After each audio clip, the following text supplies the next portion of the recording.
Hi, I'm Ollie. Welcome to Oxford Online English. In this lesson, you can learn about the IELTS Speaking Exam Part 3. The IELTS speaking test has 3 parts, and in this class, you'll learn in more detail about Part 3 of the speaking exam and how to get a better score. First, let's review what happens in Part 3 of the IELTS speaking test. The examiner will ask you some open-ended questions about a topic. The topic is often related to what you spoke about in Part 2 of the exam. For example, if your topic in Part 2 was talk about a sport you enjoy playing, the topic in Part 3 will almost certainly be about sports. In Part 3, the examiners want to see if you can express your opinions clearly. They also want you to see if you can talk about more abstract topics, not just about you and your own life. Also, in Part 3, the examiner can respond to what you say and take the conversation in different directions. That means it's more like a natural conversation than the other parts of the IELTS speaking exam. The other parts follow a script. The questions in Part 3 are generally quite simple. However, you need to be careful. Just because the questions are simple, that doesn't mean that your answers should be simple. The questions give you an opportunity to speak. You need to use that opportunity. So, how can you do that? Well, let's take some sample questions on the topic of sports. Do you think that children do less sport and exercise than in the past? Let's see how you can answer this question effectively. Part 1. Support your opinions. The worst answer in Part 3 is a very short answer. Don't say something like, yes, I agree. It's not enough just to give your opinion, you also need to support your ideas. How can you do this? Well, first, try to give a reason. For example, yes, I agree. Children have more homework and are under more pressure at school, so they have less time to play sports or do something outside. Secondly, try to add an example from your life. For example, yes, I agree. Children have more homework and are under more pressure at school, so they have less time to play sports or do something outside. For example, when I was younger, I played outside with my friends every day after school. But nowadays, I never see children playing outside. But you say, what if I can't think of a reason? What if I don't have an example? No problem, just add one or the other. But you say, but what if I can't think of any examples from my life or any reasons? No problem, just make one up. For example, my friend Sam and his wife have an 8-year-old daughter. She has to do around 2 hours of homework every day after school. Of course, this means she's too tired to go outside or do anything in the evening. When I was 8 years old, I hardly had any homework. Good answer, right? But guess what? I don't have a friend called Sam. I just made it all up. It's a complete lie, and that doesn't matter at all.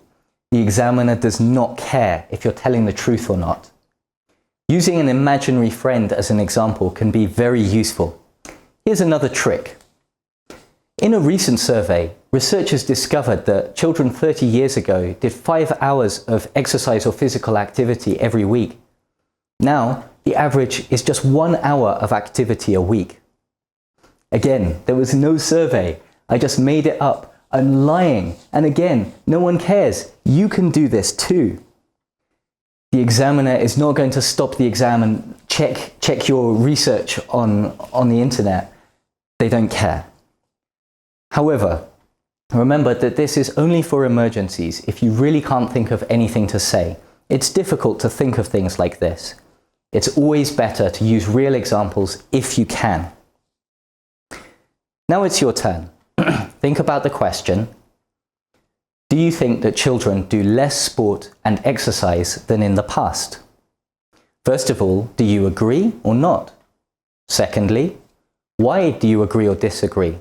And thirdly, can you think of examples from your life or from people you know? Pause the video. Think about it. Think about how you would answer this question. Okay, part 2. Speculate. talk about possibilities. You can also make your answers better in Part 3 by speculating. What's speculating? What does speculate mean?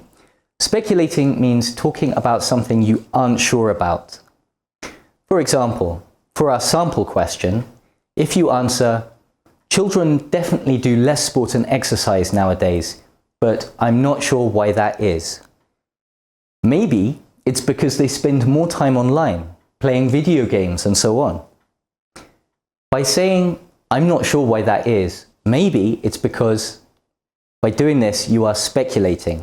You're talking about something which you don't know about, and you're saying what could be true. You're talking about possibilities. Speculating is a really useful tool. It lets you extend your answer. It lets you use advanced language. It also lets you talk about something you don't know about.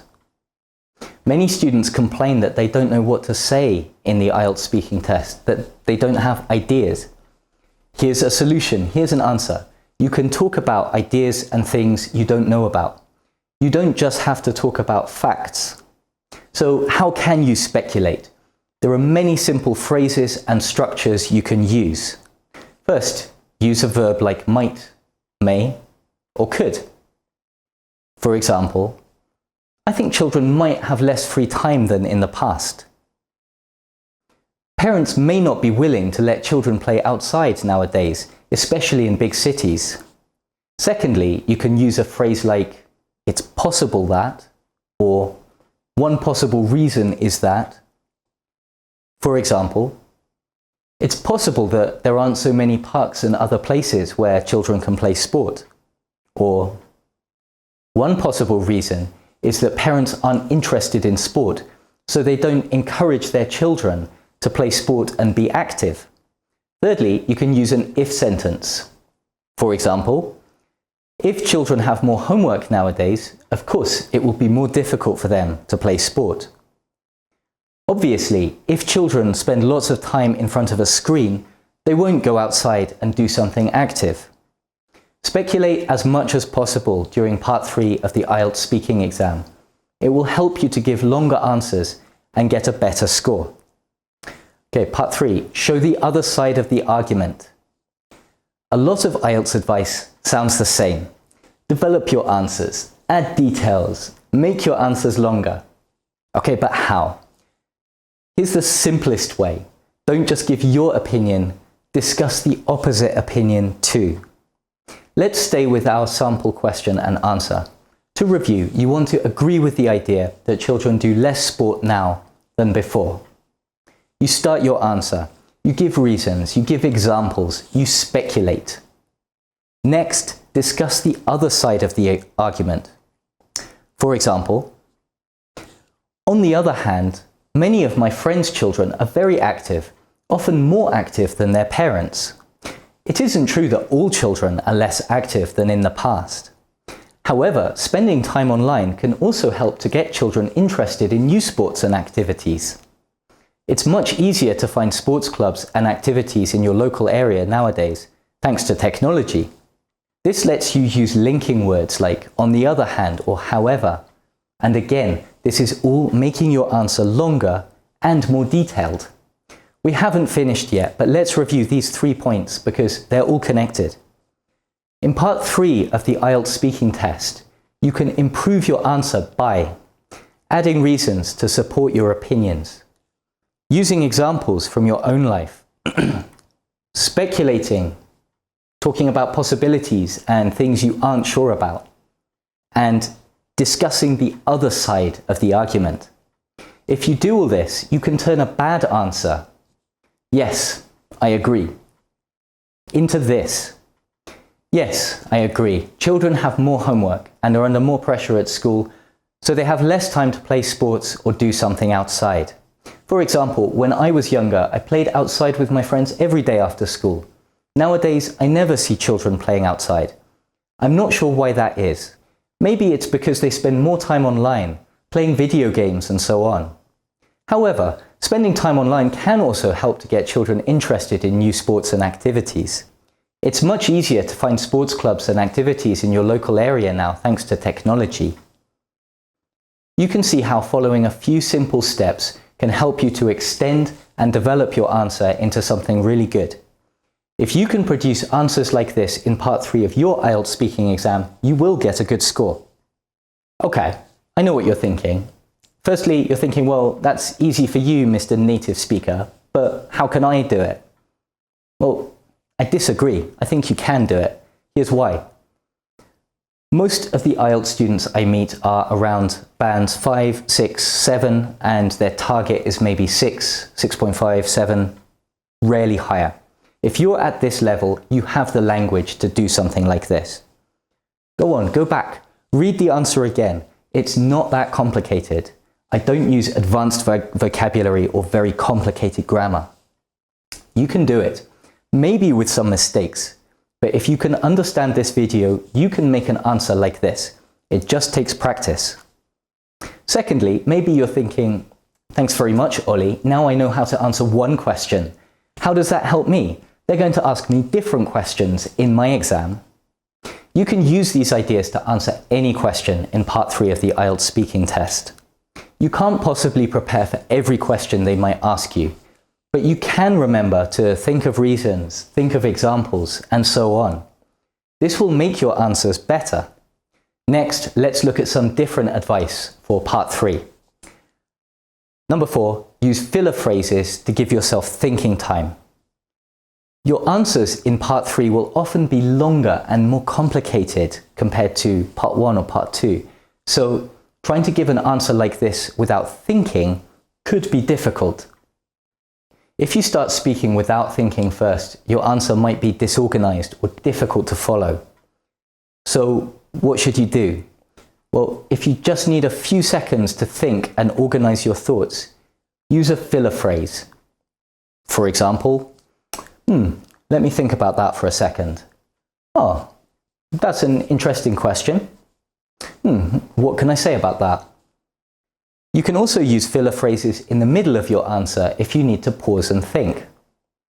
For example, what else can I say? Let me see. Can I think of an example? What other reasons could there be for this? Filler phrases are natural. Native speakers use them. You can use them too. It's much better to use a filler phrase than just to sit there in silence. Using filler phrases like this shows the examiner that you're really thinking about the question and that you have more to say. On the other hand, don't use filler phrases too much. You can't use them for every question or all the time. Save them for the more complicated questions when you really need some extra thinking time. Filler phrases can give you more thinking time, but what if you really can't think of anything to say? Okay, let's look. Part 5. Be honest. I know we said before that it's okay to lie or make up examples, but what if you really can't think of anything? Even a lie, even a fake story. If you really have no ideas about something, say so. For example, the examiner asks you, do you think that children do less sport and exercise than in the past? You could say, I really have no idea.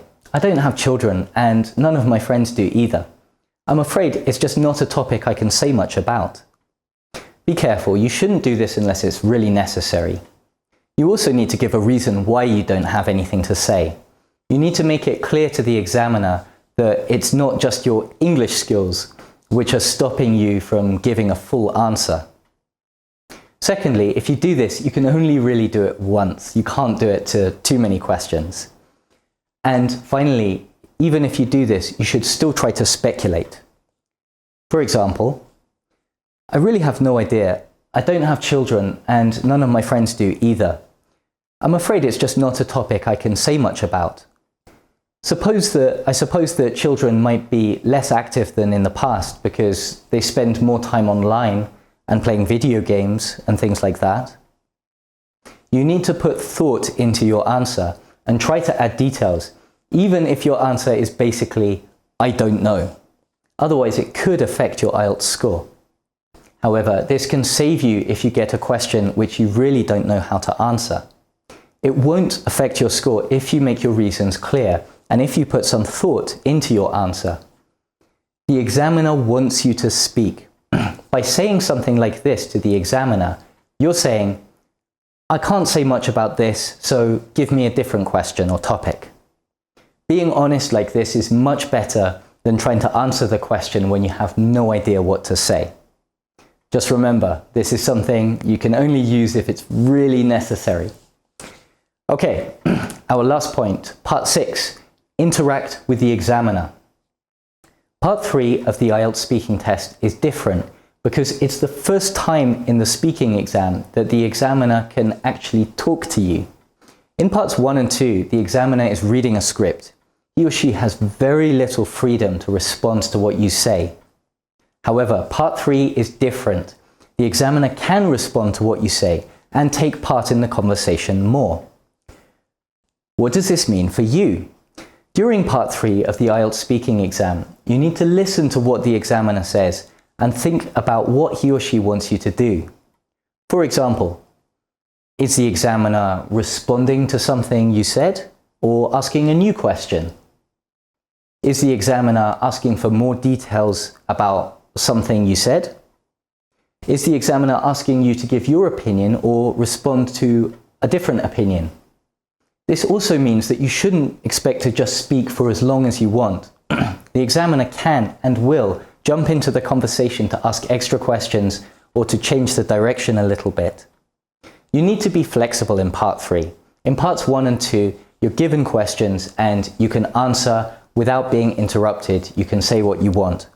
In part 3, you need to interact with the examiner. It should be more like a natural conversation rather than a question-answer format. Okay, that's the end of our lesson on part 3. I hope this IELTS advice was useful. If you've watched all of our videos on the IELTS speaking exam, you should now have a good idea of what to expect and what to do in the IELTS speaking test. Good luck if you have an exam coming up. Remember also, you can see more of our free lessons on our website, oxfordonlineenglish.com. But for today, thanks very much for watching. See you next time.